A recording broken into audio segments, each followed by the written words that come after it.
우리가 원하는 바는 15절 말씀의 반대입니다.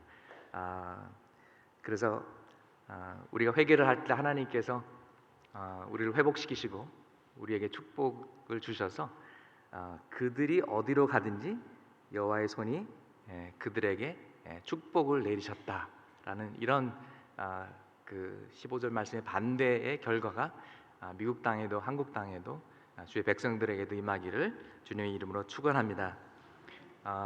우리 삶에 큰 탑픽이 하나 있다면요, 또 성경의 주제 중에 큰 탑픽이 하나 있다면 왕싸움인 것 같습니다. 누가 주인이냐, 누가 왕이냐, 누가 다스리고 누가 컨트롤하느냐, 하나님이 하나님 되시냐, 하나님이 나의 왕이신가, 우리 가정의 주인이시고 우리 교회의 머리이시고 우리 민족의 왕이신가. 이 질문은 끊임없이 우리가 질문하면서 하나님이 하나님 되시고 하나님이 왕이 되시도록 우리가 해야 할 것입니다. 우리가 개인적으로 영적인 전투, 영적인 싸움도 결국에는 이런 것인 것 같습니다.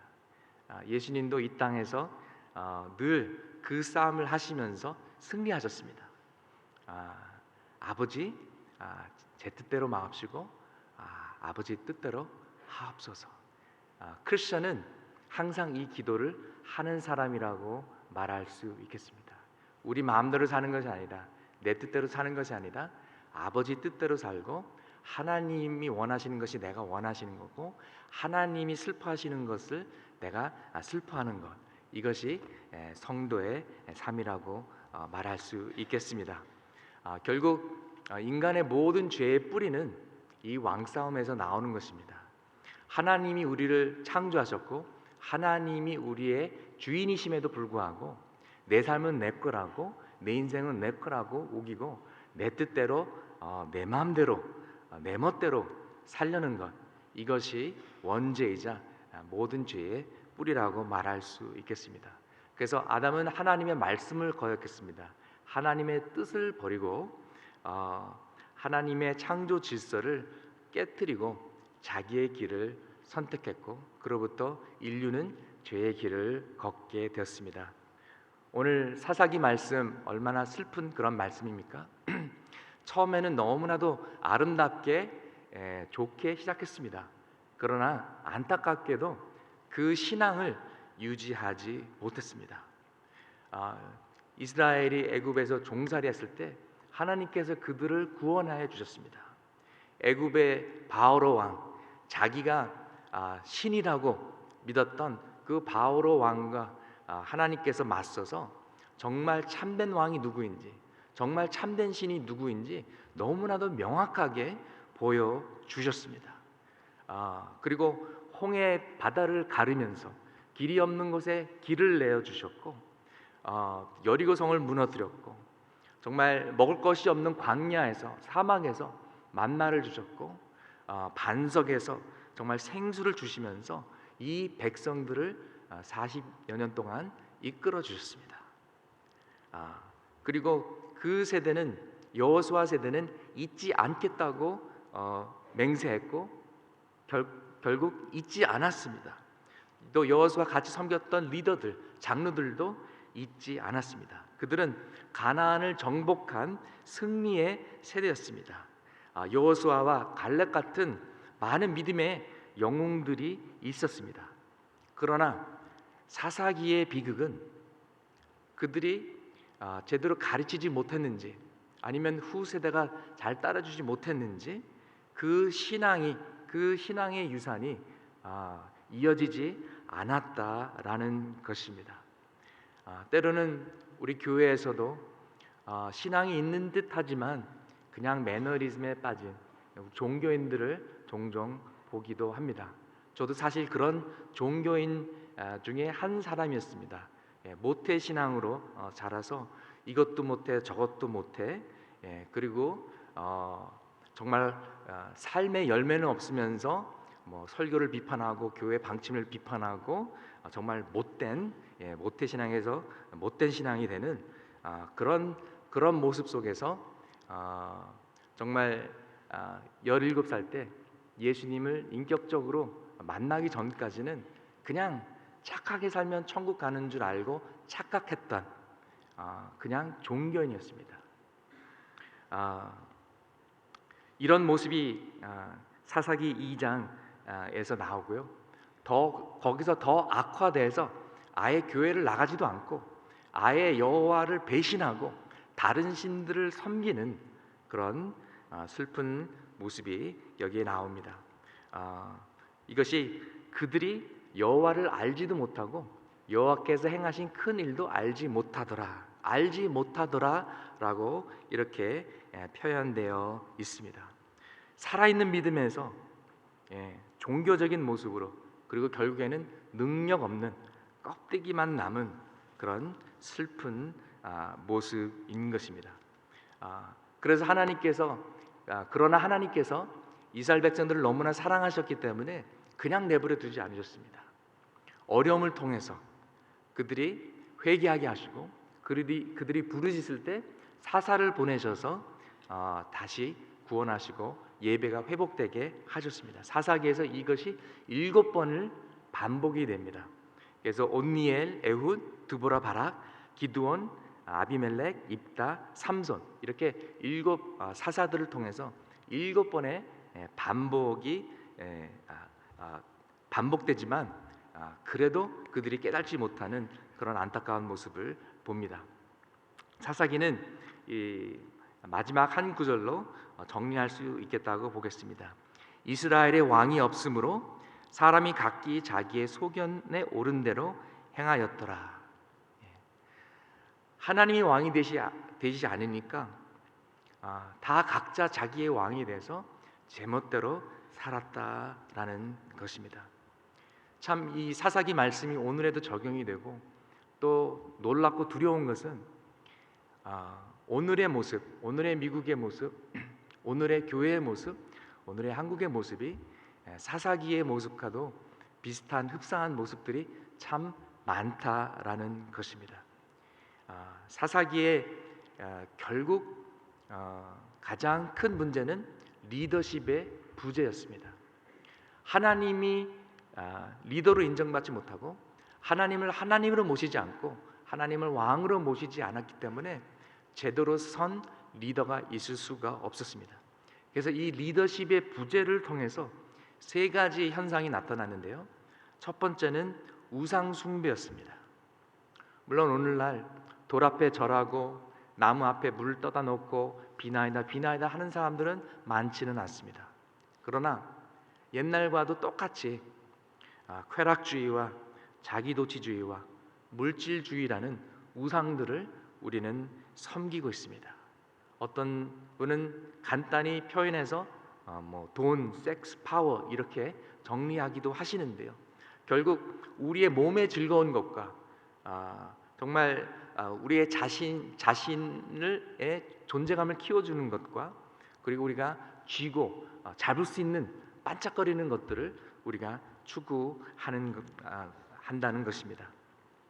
이 우상 숭배를 통해서 두 번째 일어난 현상은 도덕적 타락인 것입니다. 도덕적인 기준이 사라지고 정말 부패된 그런 사회의 모습, 그리고 사사기를 보면은 나중에는 심지어 레위인들, 제사장들까지도 타락하는 모습을 우리가 볼 수가 있습니다. 세 번째 현상은 형제간의 분열입니다. 서로 싸우고 전쟁을 일으켜서 죽이기까지 하는, 오늘날 한국 사회에 정말 돈을 최우시하고 안전보다도 스피드를 더 우선으로 하는, 그리고 너무나도 외모 지향적이고 정말 자기 잘난 맛에 사는 그런 모습을 너무나도 흔히 볼 수가 있습니다. 물질 만능주의, 이런 것이 교회까지 들어오는 무서운 것을 볼 수가 있습니다. 그리고 형제 간의 분열은 남북에 갈라진 것뿐만 아니라 서로 대화를 하지 못하고 툭하면 빨갱이라고 그러고 우파라 그러고 서로 빈부의 차이가 커가면서 서로 돌보지 못하는 그런 모습에서 우리가 볼 수가 있습니다. 결국 이스라엘은 가나안 땅을 정복했지만 그 땅을 하나님의 나라로 바꾸지 못했습니다. 오히려 가나안화되어서 그들이 성화된 삶을 살지 못했기 때문에 이웃에게 선한 영향력을 끼치기는커녕 오히려 역으로 그들이 섬기던 우상을 섬기게 되고 그들의 세상적인 가치관을 고스란히 받아들여서 멸망의 길을 걷게 된 것입니다. 마치 소금 맛을 잃은 소금처럼. 그래서 하나님께서 너무나 사랑하셨기 때문에 정말 심판을 통해서라도 회개해서 돌이키게 만드는 그런 역사들을 우리가 사사기에서 7번 반복되는 것을 볼 수가 있습니다. 우리나라의 역사를 보면은 정말 놀랍습니다. 정말 일제시대, 긴 일제시대를 지나서 올 것 같지 않았던 우리가 해방과 자유를 얻지 않았습니까? 여러분, 저는 그것이 그냥 역사의 흐름 속에 우연히 어쩌다가 일어난 일이라고 보지 않습니다. 하나님께서 우리 민족을 사랑하셔서 해방의 날을 주셨다고 저는 믿습니다. 하나님은 백두산이 닳도록 우리 민족을 사랑하십니다. 동해물이 마르도록 우리 민족을 사랑하십니다. 그래서 저는 꼭 남북 통일을 하나님께서 이루신다고 믿습니다. 한국 사회가 어둡고 한국 교회가 힘들어져도 다시 회복시키라고 저는 믿습니다. 일제시대뿐만 아니라 해방과 자유뿐만 아니라 6.25 전쟁 때 역사를 공부해 보면은 북에서 쳐들어와서 다 부산으로 도망가지 않았습니까? 대한민국이라는 나라가 거의 사라질 뻔했습니다. 그런데 웬일입니까? 잘 움직이지 않던 유엔이 참여하게 되었고 인천 상륙 작전을 통해서 좀 반전이 되었고 다시 대한민국이라는 나라를 되찾을 수가 있었습니다. 이것도 우연이 아니라고 믿습니다. 하나님의 은혜입니다. 하나님의 사랑입니다. 그리고 여러분이 다 아시다시피 그 후에 전쟁의 폐허 속에서 놀라운 경제 성장을 일으키지 않았습니까? 하나님의 축복입니다.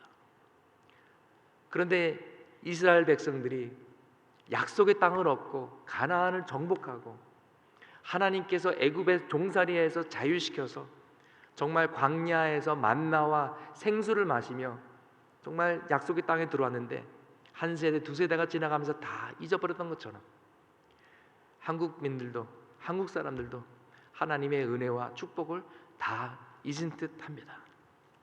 이제는 좀 살만하니까, 이제는 좀 배부르니까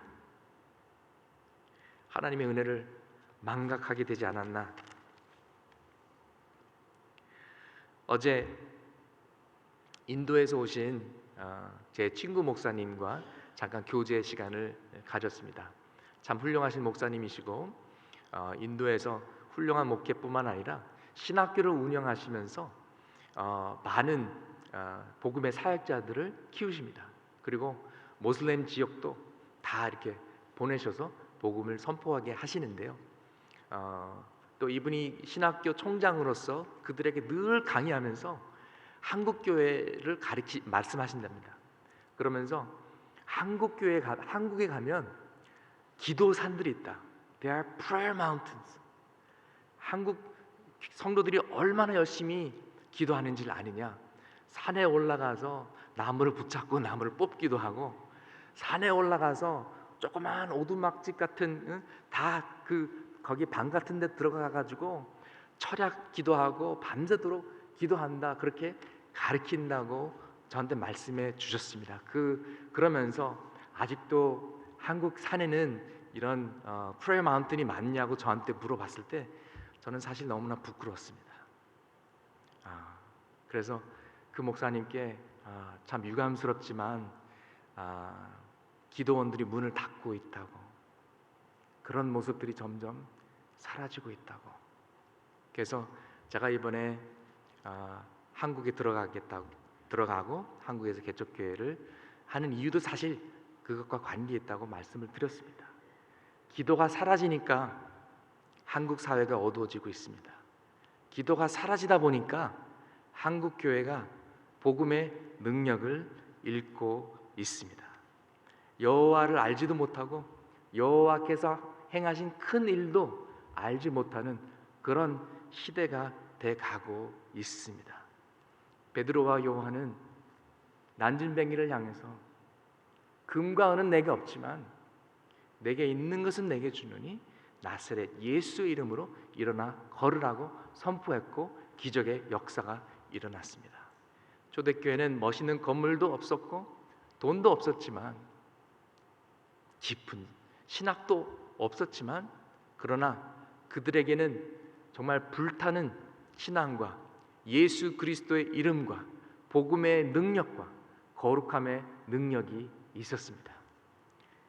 오늘날 우리에게 금과 은이 있는지 모르겠습니다.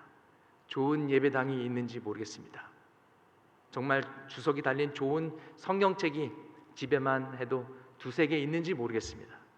그러나 우리는 절대로 복음의 능력과 예수 그리스도 놓치면 안 되는 것입니다. 우리가 모든 것을 얻어도 예수 그리스도와 복음을 상실하면 다 잃는 것입니다. 그래서 저는 베델교회를 좋아하고 김한혜 목사님을 좋아합니다.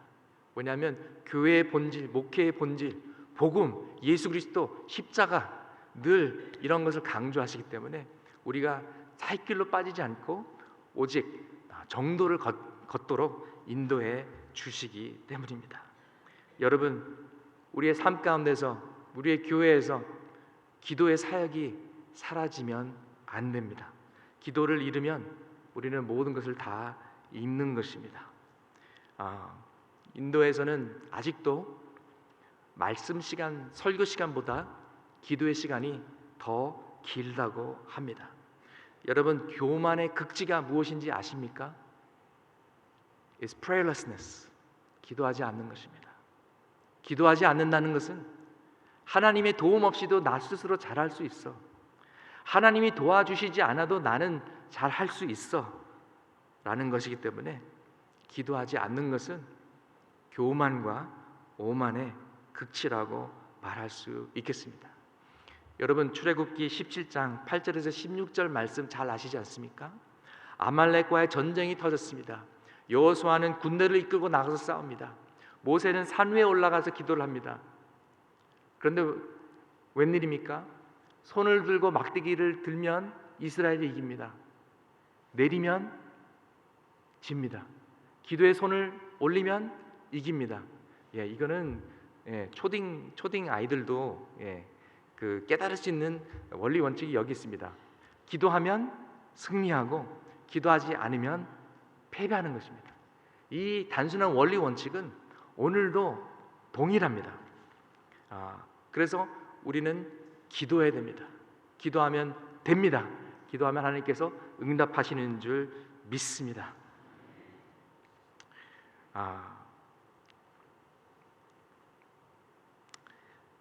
사사기에는 이 리더십의 부재를 통해서 고난을 겪었는데요.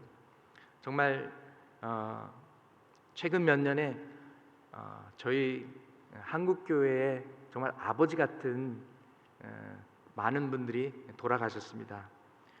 김중건 목사님, 옥하는 목사님, 하영조 목사님, 한경직 목사님, 이런 별들 같은 분들이 많이 사라져서 정말 그들은 금과 은 없어도 예수 그리스도의 복음과 정말 십자가의 능력을 붙들고 사셨던 분들인데 그 후에 세대가 그분들만큼 못하는 것 같아서 정말 부끄러운 그런 마음이 있습니다.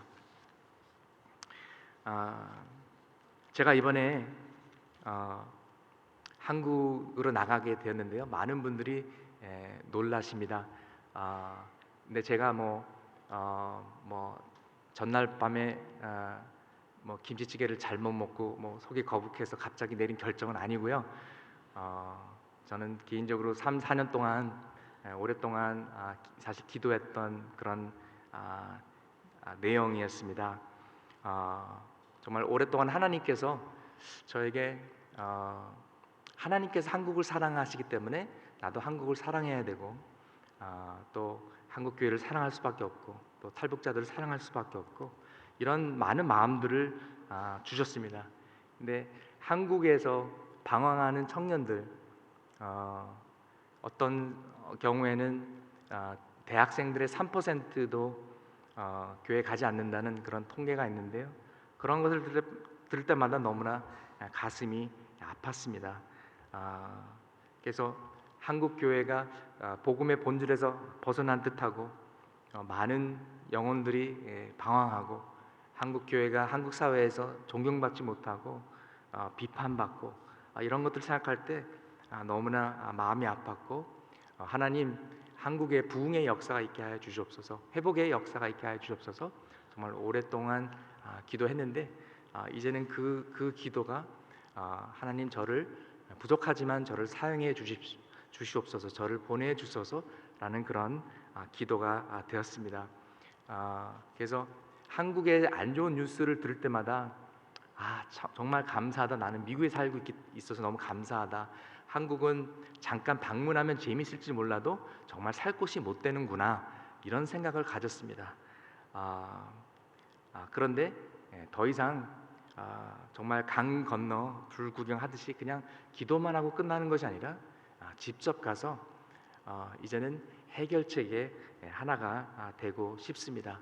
마치 그 외국 땅에서 태어난 에스라가 예루살렘으로 돌아가서 예배를 회복한 것처럼 하나님께서 조그나마 저를 사용하실 수 있도록 여러분께서 기도해 주셨으면 합니다. 한국 교회의 여러 문제를 나름대로 생각하고 정리해 보았습니다. 정말 한국 교회도 아름답게 시작했는데 살 길로 빠지지 않았나. 그리고 교회 성장이라는 근사한 이름 아래 어떤 교회 본질과 영혼 구원과 복음보다는 빌딩이나 교인 숫자나 헌금에 더 치우치지 않았나. 그리고 기복 신앙과 번영 신학의 영향을 받아서 정말 사회와 정의와 이웃을 위해서 기도하고 애쓰기보다는 그저 자기 자신의 성공과 자기 자녀들과 정말 자기 개인 단체와 교회 부흥만을 위해서 힘쓰지 않았나 한번 생각해 봅니다. 오히려 우리가 복음의 본질로 저희 베들교회에서 하는 것처럼 제자 훈련을 통해서 사람을 세워야 되지 않을까. 특별히 젊은이들을 세워야 되지 않을까. 그들이 미래의 지도자가 될 수 있도록 애국자가 될 수 있도록 세워야 되지 않을까. 그렇게 믿습니다. 저도 한국에 잠깐 들려보니까요. 제가 믿지 않는 청년이라도 사실 교회에 가고 싶지 않을 것 같습니다. 한국 교회가 어쩌다가 이렇게 되었을까요? 정말 이대로 가면 망할 텐데, 정말 유럽의 박물관 교회처럼 될 텐데, 정말 중요한 것은 어마어마하고 멋있는 그런 성전이 아니라 정말 사람을 세우는 일인데, 차세대 선교를 우리가 열심히 해야 될 텐데, 주일학교에 투자를 해야 할 텐데, 청년 사역에 힘을 써야 할 텐데, 이런 안타까운 마음을 오래 가졌습니다.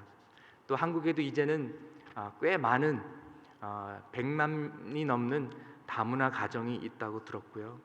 또 새텀이라고 부르는 탈북자 가정과 탈북자 자녀들도 꽤 많은 숫자들이 있습니다. 그러나 그들은 아직도 사회에서 왕따 당하고 학교에서 왕따 당하고 사회의 싸늘한 시선을 받고 있습니다. 1년 전 있었던 세월호 사건은 정말 한국 사회의 총체적인 그런 도덕성의 타락과 모든 문제들을 보여주었습니다. 생명보다 돈을 더 소중히 여기고 스피드를 위해서 안전을 희생하고 문제가 터지고 사람이 죽어도 아무도 책임을 지려고 하지 않는 이 한국 사회의 무책임한 모습을 보여주었습니다. 아무리 매뉴얼을 새로 만들고 아무리 법을 바꾸고 절대로 잊지 말자, 다시는 반복하지 말자라고 외쳐도 하나도 변화되지 않을 것입니다. 왜냐하면 사람이 변하기 전에는 아무것도 변하지 않기 때문입니다. 사회의 잘못된 가치관이 변하기 전에는 아무런 변화가 있을 수가 없습니다. 그리고 그 일은 하나님만이 하실 수가 있고 그 일은 교회가 해야 되는 사명임을 믿습니다. 여러분, 2000년 전이나 오늘이나 이 세상의 소망은 예수 그리스도와 교회뿐입니다. 영적인 자들이 깨어나야만 됩니다. 그래서 여러분이 기도해 주실 때 제가 혼자 뭘 할 수 있겠습니까? 혼자서 아무것도 할 수가 없습니다. 하나님이 함께 하셔야 되고 또 하나님께서 준비하신 사람들과 만나야 됩니다. 저는 미국도 그렇고 한국도 그렇고 바알 신에게 무릎 꿇지 않은 실천을 하나님께서 준비시켜 두셨다고 믿습니다. 그런 분들과 힘을 모아서 기도하고 회개하고 정말 본질적인 것들, 예수 그리스도와 십자가와 복음을 붙잡을 때 하나님께서 부흥의 역사, 회복의 역사를 허락하실 줄 믿습니다. 그래서 도덕성의 회복을 위해서 인성교육, 성품교육을 시켜야 됩니다. 교회에서도 구원뿐만 아니라 성화를 강조해야 되고요. 또 성령의 열매, 성품을 강조해야 됩니다. 유치원 때부터 성품 교육을 시켜야만 됩니다. 그래서 정말 희망이 없는 사회, 요새는 3포 세대, 5포 세대, 7포 세대라고 그러더라고요. 젊은 20대, 30대들이 포기해야 되는 것들이 연애, 결혼, 출산, 대인관계, 내 집 마련, 꿈과 희망도 포기한 세대라는 정말 절망적인 그런 시대가 왔습니다. 이런 사회 속에 정말 희망을 불어줄 수 있는 것은 오직 예수 그리스도의 교회 하나밖에 없습니다. 사실 개인적으로 왜 갈등이 없겠습니까? 왜 망설임이 없었겠습니까? 근데 주님께서 저에게 이런 말씀을 주셨습니다. 어떻게 피 한 방울 흘리지 않고 전쟁을 이기려 하느냐? How can you win a war without shedding a single drop of blood? 그렇구나. 한국 교회가 순교자의 피와 눈물과 희생과 사랑 위에 세워진 것처럼 전도라는 것은, 교회라는 것은 희생을 통해서 세워지는 거구나. 주님도 희생하셨고 주님도 십자가의 길을 걸어가셨는데 내가 뭐라고 그 길을 걸어가지 않겠는가, 그런 깨달음이 있었고요. 또 가장 힘들었던 것은 이제 15살, 이제 10학년 되는 딸의 교육 문제였습니다. 딸은 어떻게 해야 되는가. 그래서 하나님께 여쭤봤습니다. 하나님, 저희 딸은 어떡합니까? 또 어떡합니까? 그때 이런 하나님의 음성이 들리는 듯 했습니다. 그럼 나의 한국에 있는 다른 딸들은 어떡하고? What about my other daughters in Korea? 나의 다른 딸들은 어떡하고?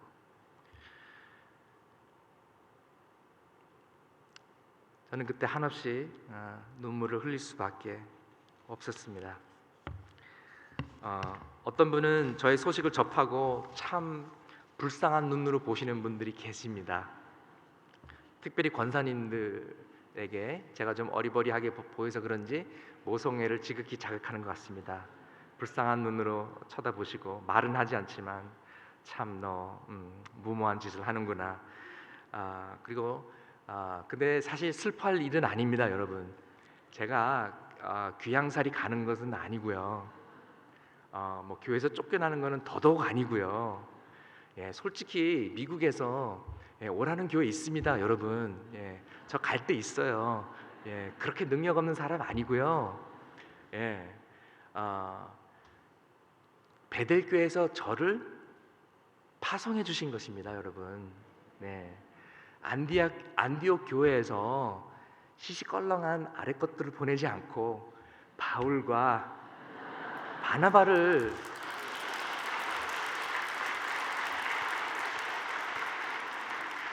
아니 제가 다른 부목사님들보다 더 월등하다는 말은 절대로 아닙니다. 예, 우리 부목사님들 오해하지 마시기 바랍니다. 예, 어, 사명감에 불타서 가는 거기 때문에 여러분 기뻐해 주시기 바랍니다. 축복해 주시기 바랍니다. 우리끼리 얘기지만 미국에 있는 베스트 교회 베델 교회에서 우리 베스트 목회진 중에서 저를 한 사람 파송한다고 그렇게 자부심과 기쁨으로 보내주시고요. 옛날에 한국 프로그램 중에 위대한 탄생이라고 위탄이라고 어떤 주로 젊은 사람들이 나와서 노래 부르는 프로그램이 있었습니다. 근데 어떤 그 소녀가 자기가 이제 그 프로그램에서 떨어질 것 같으니까 막 펑펑 울었어요. 그때 이은미 심사위원이 이런 질문을 했습니다. 얼마나 노래 부르고 싶어요? 그렇게 노래 부르고 싶어요? 노래 안 하면 죽을 것 같아요? 가수가 되려면 정말 그런 열정이 있어야 되는데 쉬운 길이 아니기 때문에 안 하면 죽을 것 같아요? 그 질문이 제 머릿속을 떠나지 않고 있습니다. 마치 예레미야 선지자가 내가 하나님의 말씀을 선포하지면은 가슴에 있는 불이 정말 가슴이 터질 것처럼, 사도 바울이 내가 복음을 선포하지 않으면 내게 화가 임하리라 라고 두려워했던 것처럼 제가 하나님의 말씀에 순종하지 않으면 죽을 것 같습니다. 제가 한국에 가지 않으면 죽을 것 같습니다. 여러분, 저는 하나님의 부르심 때문에 가는 겁니다. 사명에 불타서 가는 것입니다. 도망가거나 쫓겨가는 것 절대 아닙니다. 여러분 오해하지 마시고요. 이상한 유언비어 커피숍에서 퍼뜨리지 말아주시기 바랍니다. 여러분 기도해 주실 때 먼저 기도 후원자가 많이 필요합니다. 기도 없이는 아무것도 할 수 없습니다. 여러분 믿어도 되겠죠? 기도해 주시기 바랍니다. 한국에 가서 하나님이 준비하신 사람들을 만날 수 있도록 기도해 주십시오. 그래서 하나님이 준비하신 사역들을 감당할 수 있도록 도와주시고요. 처음에는 기도 모임, 성경 공부 모임, 우리가 왜 굳이 개척교회를 해야 되는가? 한국에 교회가 그렇게 많은데 플러스 원 왜 교회 하나를 더 만들어야 되는가? 그것은 이 시대에 필요한 정말 복음의 본질로 승부하는 베델교회 같이 이민교회의 영성을 가진 따뜻한 교회, 복음 중심의 교회, 미션 1.8의 교회, 이런 교회가 한국에 또 필요하기 때문에 개척교회를 하는 것입니다. 저를 불쌍히 여기지 마십시오. 캘리포니아에 지진 터지면 여러분이 불쌍합니다. 제가 한국 가서 자리 만들어 놓을 테니까 나오십시오.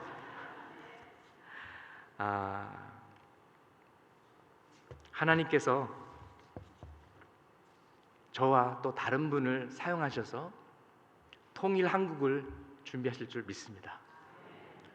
또 부흥 한국을 준비하실 줄 믿습니다. 김준건 목사님께서 쓰신 기도시 제가 늘 읽으면서 감동을 받는데요. 한번 여러분과 같이 나누고 싶습니다. 민족의 가슴마다 피 묻은 그리스도를 심어 이 땅에 푸르고 푸른 그리스도의 계절이 오게 하시옵소서. 하나님 나라가 이 민족 마음마다, 가정마다, 교회마다, 사회 구석구석, 금수강산, 자연 환경에도 임하게 하시고 뜻이 하늘에서처럼 이 땅에서도 이루어지게 하옵소서. 자아의식이 예수의식으로 민족의식과 예수의식이 하나 되게 하옵소서. 이 땅에 태어나는 어린이마다 어머니의 신앙의 탯줄, 기도의 탯줄, 말씀의 핏줄에서 자라게 하시고 집집마다 이 집의 주인은 예수님이라고 고백하게 하시고 기업주들은 이 회사의 사장은 예수님이고 자신은 관리인이라고 고백하는 민족, 두메마을 우물가의 여인들의 입에서도 공장의 노동자들, 바다의 선원들의 입에서도 찬송이 터져 나오게 하시고 각 학교 교실에서 성경이 필수 과목처럼 배워지고 국회나 각 의가 모일 때에도 주의 뜻이 먼저 무너지게 하시고, 국제시장에서 한국제 물건들은 한국인의 신앙과 양심으로 보증수표처럼 믿어지는 민족, 여호와를 하나님으로 삼고 예수 그리스도를 주로 삼으며 신구약 성경을 신앙 행위의 표준으로 삼는 민족, 민족 의식과 예수 의식이 하나 된 지상 최초의 민족, 그리하여 수십만의 젊은이들이 예수의 꿈을 꾸고 인류 구원의 환상을 보며 한 손에는 복음을, 다른 한 손에는 사랑을 들고 지구촌 구석구석을 누비는 민족이 되게 하소서. 민족의 가슴마다 피 묻은 그리스도를 심어 이 땅에 푸르고 푸른 그리스도의 계절이 오게 하시옵소서. 아멘. 에베소서 5장 19절 말씀에 시와 찬송과 신령한 노래들로 서로 화답하며 너희의 마음으로 주께 노래하며 찬송하며 라는 그런 말씀이 있습니다.